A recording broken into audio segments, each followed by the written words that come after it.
Pada waktu itu kita diselamatkan seperti yang dikatakan di dalam Efesus pasal 2 ayat 8 dan 9. Sebab karena kasih karunia kamu diselamatkan oleh iman, ya. Jadi kita diselamatkan oleh iman. Itu karena kasih karunia. Nah, kemudian sekarang ini kita diperhadapkan dengan berbagai-bagai pergumulan. Nah, pergumulan ini banyak.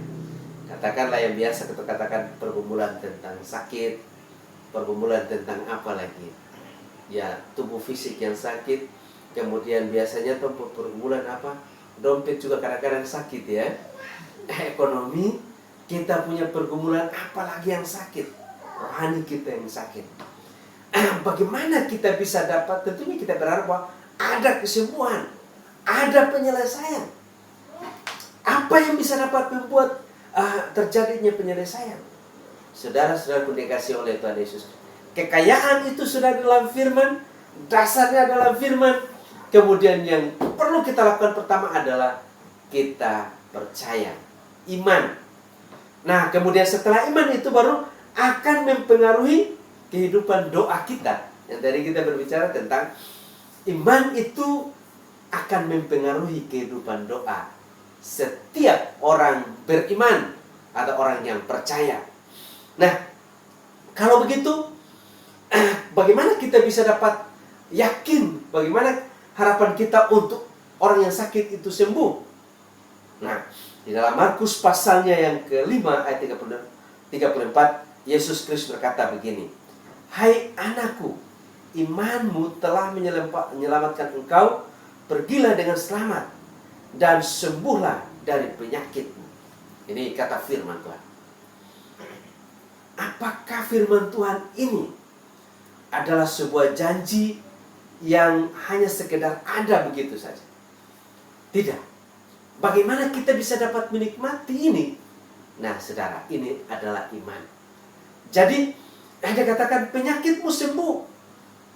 Kita diselamatkan, kita disembuhkan ketika kita mendengar firman itu, yang adalah dasar tadi. Kita percaya. Dasar kita percaya. Dan kita akan melihat. Bukan fakta dulu baru kita lihat. Kita sudah melihat fakta yang ada. Iman kita itu akan mempengaruhi apa yang akan terjadi. Saudara dikasih oleh Tuhan Yesus Kristus.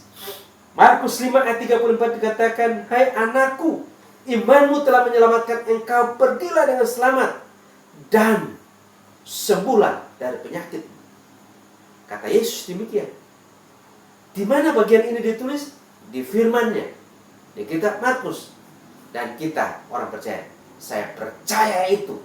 Saya mengimani itu. Dan saat kita mengimani, kita sudah melihatnya. Jadi dasar dari segala sesuatu yang kita harapkan dan bukti dari segala sesuatu yang tidak kita lihat. Nah, sudah-sudah dikasih oleh Tuhan Yesus Kristus.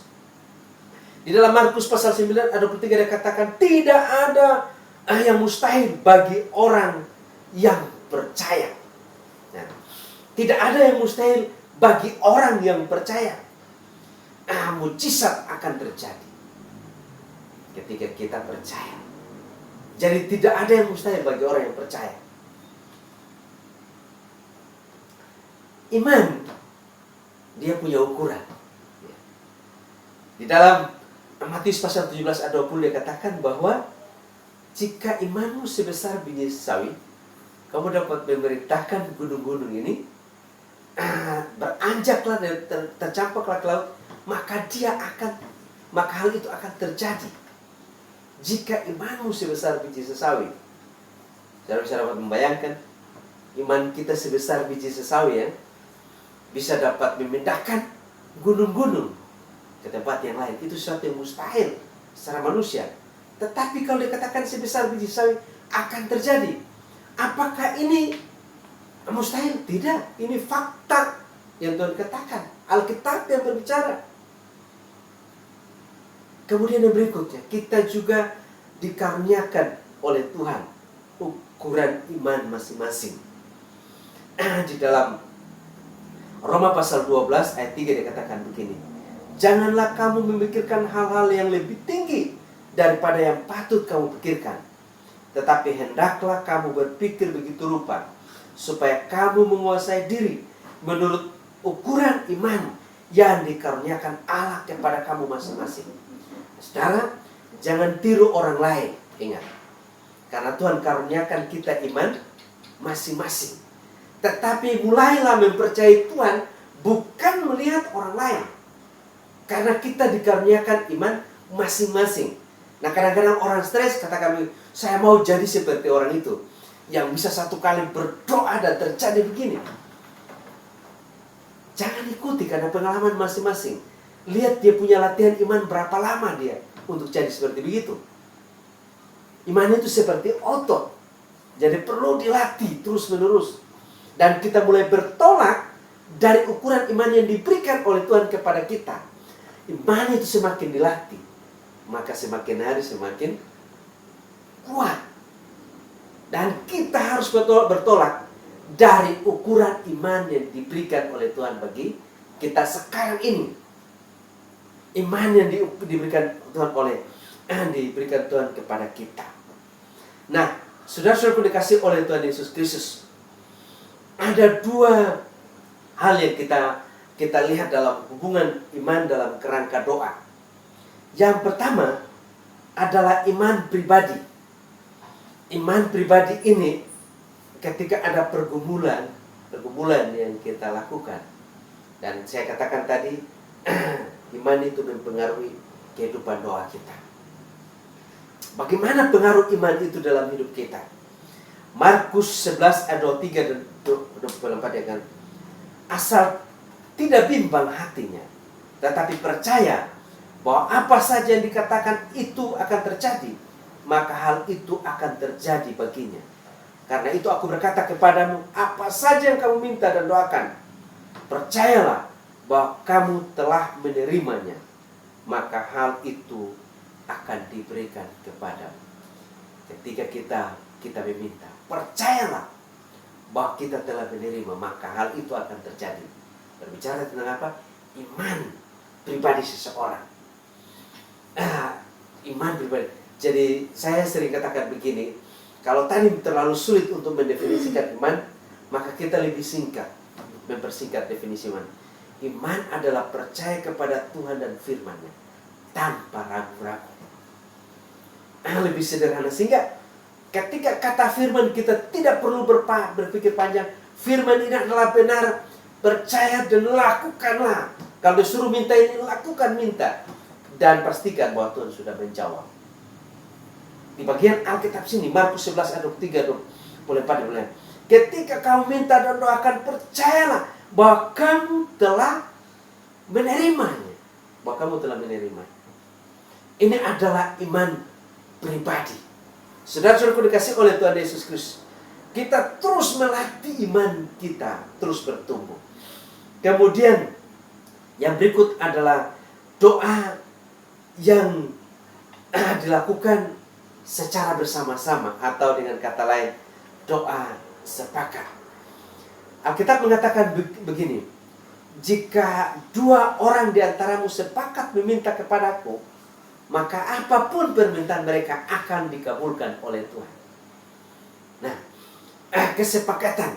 Jadi ini adalah berbicara tentang doa kolektif. Nah, betapa pentingnya untuk doa sepakat, doa sama-sama.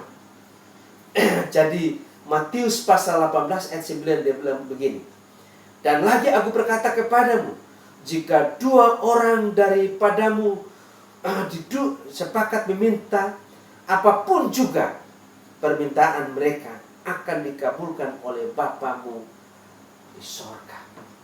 Jadi kesepakatan itu penting. Jadi tadi iman pribadi, iman kolektif. Jadi kesepakatan ini berarti lebih daripada satu orang.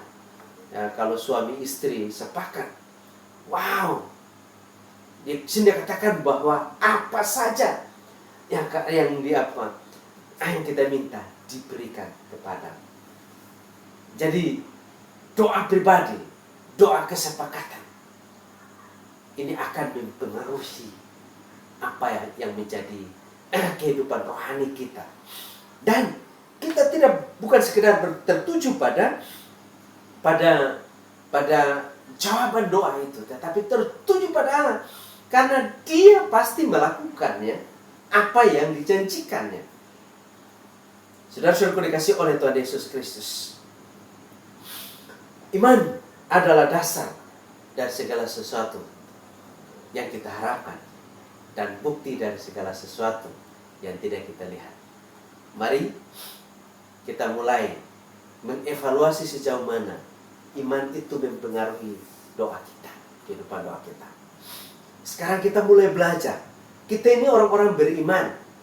Ukuran iman Tuhan sudah berikan bagi kita masing-masing. Mari kita latih iman kita.